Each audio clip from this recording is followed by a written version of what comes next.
Praise lord. మీ అందరికీ దేవుని నామమున వందనాలు. అందరూ బాగున్నారా? ఈ రోజు దేవుని యొక్క వాగ్దానం తప్పక మీ జీవితంలో నెరవేరాలని ప్రభుకి ప్రార్థన చేస్తున్నాను. మీరు ప్రార్థన చేయండి.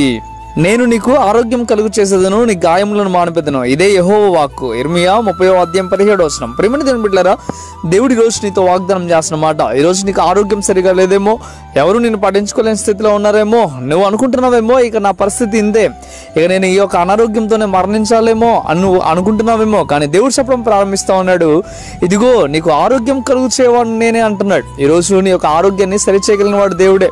ఈరోజు డాక్టర్ల చేతులు ఎత్తేసి ఉండవచ్చు, కానీ నీ దేవుడు మాత్రం ఈరోజు నీకు మాట ఇవ్వడం ప్రారంభిస్తూ ఉన్నాడు. నువ్వు విశ్వాసంతో నమ్మకంతో ప్రార్థన చేయగలిగితే, నువ్వు దేవుని యందు విశ్వాసం ఉంచగలిగితే దేవుడట మేలు చేస్తాడట. ఏంటి ఆ మేలు అంటే నీకు మంచి ఆరోగ్యం కలుగు చేస్తాడట. ఈ గాయములను మాన్పెదను అని చెప్పడం ప్రారంభిస్తూ ఉన్నాడు. నిజమే, మన గాయాలను దేవుడు మాత్రమే మాన్పగలుగుతాడు. ఒకసారి ఆలోచించేయండి. కొంతమందికి శారీరకమైన గాయాలు అవుతాయి, కొంతమందికి మానసికమైన గాయాలు కలుగుతూ ఉంటాయి. ఈరోజు శారీరకమైన గాయాలకు కనీసం మందైనా ఉందేమో, కానీ మానసికమైన ఒక గాయాలకు ఎంత మాత్రం కూడా నెమ్మది కానీ మందు కానీ లేదు. ఇటువంటి గాయాలను దేవుడు మాత్రమే మాన్పగలడు. ఈరోజు ఆలోచించేయండి, దేవుని దగ్గర రావడం ప్రారంభించండి. దేవుడు చెప్తా ఉన్నాడు కదా, ఇదిగో నేను చెప్తున్న మాట, ఇగో నీకు మంచి ఆరోగ్యం కలుగు చేస్తాను, నీ గాయములను మానుతానని చెప్పడం ప్రారంభిస్తూ ఉన్నాడు. ఈ రోజు నుండైనా దేవుని దగ్గర విశ్వాసంతో నమ్మకంతో ఉండగలిగితే దేవుడు తప్పక నీ విశ్వాసాన్ని బట్టి మేలు చేస్తాడు. అందుకే లేఖనాల్లో రాయబడి ఉన్నమాట, ఇగో నీ విశ్వాసం నేను బాగు చేయని దేవుడు చెప్పడం ప్రారంభిస్తూ ఉన్నాడు. ఇది విశ్వాసం లేకుండా దేవుడికి ఇష్టం అసాధ్యమని చెప్పడం ప్రారంభిస్తూ ఉన్నాడు. నిజమే, విశ్వాసం కలిగి ఉంటే దేవుడు తప్పక నీకు మేలు చేస్తాడు, తప్పక నీకు ఆరోగ్యాన్ని ఇస్తాడు. ఒకసారి ఆలోచించే, ఈ రోజు నుండి విశ్వాసం కలిగి జీవించడం ప్రారంభించు.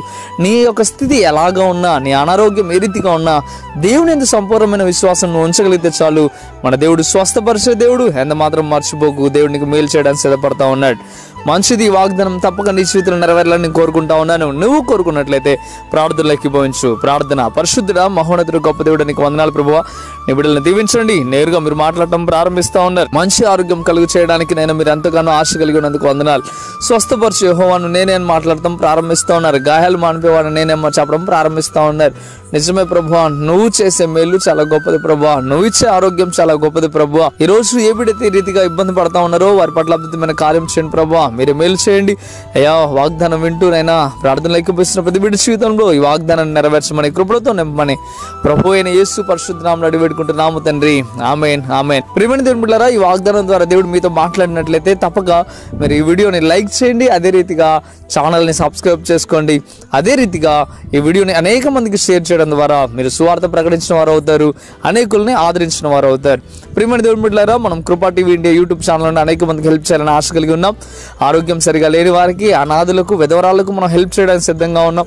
మీరు ప్రేరేపించబడినట్లయితే తప్పక మీరు కూడా మా యొక్క పరిచర్యలో, అనగా దేవుని యొక్క పరిచర్యలో మనం అందరం కలిసి పాలి భాగస్తులు అవుదాం. Praise the Lord. God bless you.